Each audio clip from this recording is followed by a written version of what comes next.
A listener name. Are you ready for this? We're going deep today into some seriously weird stories. Oh, yeah. We're talking about people who say they've seen the future. Sounds good. Basically, we're trying to figure out if these people are for real or just messing with us. Okay, I'm ready. So first up, we got this guy, Javier, who's all over TikTok. Ah. He claims he woke up one day in 2027 and everyone's gone. Whoa. Yeah, it's like he's posting from some post-apocalyptic world. And his TikToks are creepy. Super creepy, right? Yeah. Empty hospitals, deserted streets. It's wild. I saw that video of him at the airport. Totally empty. I know. It's like something out of a movie. It's really well done, whatever it is. Right. And he does all these things to try and prove it's real. Look at what? Like he'll leave a package somewhere and tell people to go find it. Oh, yeah, the package thing. But that doesn't even make sense, right? If he's in the future, how does the package get back to the present? Exactly. It's like, hello, time travel paradox, much. Yeah, there are some holes in his story. Big hole. And then there's the fact that he gets into all these places that should be locked down. Didn't he break into a Mercedes dealership? He did, and then just drove off in one of the cars. That's crazy. I know, right? So part of me is like, is this guy some kind of master illusionist or what? He could have connections, or maybe he's really good at sneaking around. That's true. It could be really clever staging and editing. Or maybe there's something about time that we just don't understand. Yeah, maybe, but it's a big maybe. It is, but let's say for a second that he's telling the truth. Okay, let's say he is. Why would he do this? What's his motivation? It's a good question. I mean, think about it. His videos have millions of views. He's definitely gotten famous off of this. So is it all about attention? Or is he trying to warn us about something? That's what's so fascinating about this. We just don't know. We don't. But regardless of his intentions, his story clearly resonates with people. Absolutely. And I think it speaks to some deep-seated fears we have about the future. Like what? Like the fear of being alone, of losing everything, of the world ending. That's true. It's easy to see why those themes would appeal to people. Especially after the last few years with the pandemic and everything. Yeah, it's like people are already primed for this kind of story. Right. Like we're all a little on edge wondering what's coming next. Makes sense. Yeah. But if there's also this other aspect to his story, the escapism. Oh, yeah. The whole lone survivor fantasy. Exactly. Imagine waking up one day and all your responsibilities are gone. You could do whatever you want. You could travel the world, learn new skills, start a new life. It's like a video game come to life. It is, and I think that's part of the appeal too. Totally. It's like a way to escape the pressures of everyday life. For sure. But while Javier's lost in his empty world, there's another story we need to talk about. Oh, yeah. The Miami crash. Right. This is where things take a darker turn, don't they? They do. We're talking about a young woman named Macy who's claiming to be from the future. After a pretty serious car accident. A very serious accident. She was found rambling about aliens and crystal balls. And apparently, something called pink tusi. Pink Tusi. Okay, I'm officially intrigued. Yeah, it's a pretty wild story. But first, we need to break down what pink tusi actually is. Okay, let's do it. What is this stuff? Well, based on the source material, it's this homemade drug. Homemade, like they're cooking this up in their kitchens. It sounds like it, yeah.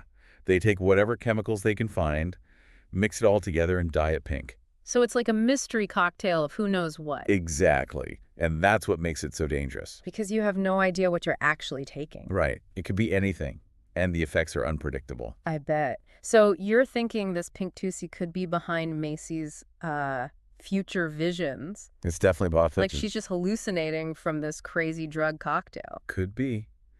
But to really understand what's going on with Macy, we needed to dig a little deeper into her background. Right, because she wasn't exactly living a low-key life before the crash. Not at all. She was a self-proclaimed Instagram model, right? She was, and she even appeared on a podcast with some pretty extreme views. Oh, yeah, the red pill guys. Those guys, they were spouting all sorts of stuff about men being superior, traditional gender roles. And it seems like Macy was buying into it, at least on the surface. It did seem that way, but then she said something interesting. What was that? She kind of pushed back against him at one point, said something like, "You guys make it hard for us to have our own opinions." That is interesting. It is, right. Right. Like, is she just playing a part? Or is there some internal conflict going on? Maybe she's struggling to reconcile her own beliefs with the views of this podcast. It's a good point. It's hard to know what's genuine with her, especially with the added layer of the drugs. Totally. And it makes you wonder how much of her online persona was an act, even before the Pink City. That's a question we'll have to explore further. It's like we're dealing with multiple layers of reality here. There's Macy's online persona, then Mhm. there's the Macy under the influence of Pink Tusi, and then there's the real Macy, whoever she is. Exactly. And the question is, can we separate those layers? It's a puzzle, that's for sure. It is. But the legal consequences of that crash are very real. Yeah, she's facing some serious charges. She is. And those charges could have a huge impact on her future. Okay, let's get into that. What happened after the crash? Well, things get pretty complicated from there. All right, I'm ready for the next layer of this deep dive. Let's go. So Macy's in a heap of trouble legally after that Miami crash. Yeah, DUI manslaughter's no joke. Definitely not. And there's driving without a license, too, plus fleeing the scene. Yikes, that's a bad combo. It really is. And the judge isn't buying the whole Pink Tusi made me do it defense. I can see why, even if she was high as a kite, she still got behind the wheel. Right. Personal responsibility comes into play. Absolutely, you can't just blame the drugs for everything. And in this case, the consequences are just, well, awful. 2 people died, right? Yeah. And Juanita, the woman driving the Suzuki, she's got a long road to recovery. Her statement in the source material was just gut-wrenching. I know, losing your husband like that, it's unimaginable. And their friend, too. It's a whole family It shattered. really shows you the ripple effect of these things. It goes way beyond the immediate victims. And then Macy running away afterwards, it makes you question her remorse. Yeah, it doesn't look good. Especially with what she's doing online. Oh, you mean the Instagram stuff? Yeah, posting pics of her dented Mercedes like it's some vintage wine. Aging like fine wine, I think was the caption. It's so tone deaf, right? Like, is she actually sorry or just playing it up for the cameras? It's hard to say. It's like she's got this online persona that's totally detached from reality. It's a good point. Does social media make us all a little fake?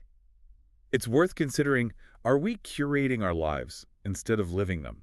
Especially when you throw drugs like Pink Tusi into the mix. Yeah, blurring those lines even further between what's real and what's not. Speaking of Pink Tusi, the source material went deep into how it's made. Pretty scary stuff. Makeshift labs, using household junk. It's like a bad chemistry experiment. And incredibly dangerous because you have no idea what you're getting. Exactly. One batch could be mild, the next could be deadly. It's like playing Russian roulette with your brain. And the cartels, they're making a killing off this stuff. They even quoted one guy saying pink is an explosion that's here to stay. So it's like this nightmare for public health, but a gold mine for them. Exactly. So where does responsibility lie? With the user or the supplier? It's a tough question, right? Macy made bad choices, but so did the people making and selling that drug. Absolutely. It's a whole system that needs to be looked at. It's like Pink Tusi's just the symptom, but the disease is much deeper. A societal need for escape, maybe. Yeah, like we're all searching for something to numb the pain, whether it's drugs or virtual worlds or even time travel fantasies. Interesting thought. Are we all trying to escape reality in some way? It makes you think, right? It does. And it ties back to that whole online persona thing. Are we losing touch with who we really are? Maybe we're so busy crafting an image that we forget about the consequences of our actions. That's the danger, isn't it? We think we can control the narrative, but reality always has a way of catching up. And sometimes that reality is a head-on collision with the truth. Sadly, that seems to be the case with Macy. You know, there was this little detail in the source that I found interesting. Oh, yeah? What's that? The judge in Macy's case, Judge Glazer, she's the same one who went viral a few years back. For recognizing a former classmate in her courtroom. Exactly. It's like this weird reminder that we're all connected somehow. Small world, huh? And it humanizes the justice system a bit, reminds us that everyone's got a story. Yeah, it's like one day your kids playing together, the next you're facing a life-altering sentence. Life's unpredictable, that's for sure. And the choices we make can lead us down some pretty crazy paths. It's true, and Macy's case really highlights those choices and their consequences. Bringing it back to the core of this whole deep dive, it seems like there are some big questions we need to ask ourselves. Definitely, like, what does true accountability look like in this age of social media and designer drugs? And how do we balance justice with compassion? Those are tough ones. No easy answers. Nope. And it feels like every time we think we've got a handle on things, another layer peels back and there's even more to consider. That's the nature of the beast, right? The deeper you go, the more complex it gets. So where do we go from here? Well, I think we need to circle back to Javier and Macy, these two people who claim to have seen the future. Right, 2 very different visions, one warning of emptiness, the other leading to chaos. And it begs the question, if you could see the future, would you want to? And if you did, what responsibility would come with that knowledge? It's like we've got these two sides of the same coin, right? Okay. Javier's warning of a future where we're all isolated and alone. And Macy crashing headfirst into chaos and destruction. It makes you think, if you could actually see what's coming, would you even want to? That's a tough one. It is, right. I mean, imagine knowing your future, good or bad. Would you try to change it? Or would you just accept it? Exactly. And then there's that whole question of free will versus destiny. Right. Is it all predetermined, or do we actually have a say in how things play out? And if we could see the future, would it trap us or set us free? It's a real mind bender. It is. But, thinking about Javier's empty world, it kind of reminds me of how a lot of people feel these days, even without some apocalyptic event. Lonely. Disconnected. Exactly. Yeah. Like we're surrounded by people, but still feel totally isolated. The irony of the digital age, right? Totally. We're more connected than ever, but maybe we're losing touch with real human connection. So maybe Javier's 2027 isn't about the end of the world. But the end of connection as we know it. That's a powerful thought, and it kind of relates to Macy, too, don't you think? Oh, how so? Well, she's also trying to escape reality in a way, with the future visions and the crystal ball. Like it's a way to avoid dealing with her problems. Right. If she can blame it on the future, she doesn't have to take responsibility for the present. It's classic avoidance, right? Totally. But as we saw with the crash, actions have consequences, no matter how much we try to deny them. So maybe that's the real lesson here. Not to try and control the future. But to focus on making the best choices we can right now. Because ultimately we can't predict what's coming. We can't, but we can decide how we respond to it. Well said. So maybe that's the link between Javier and Macy, these two seemingly unrelated stories. What do you mean?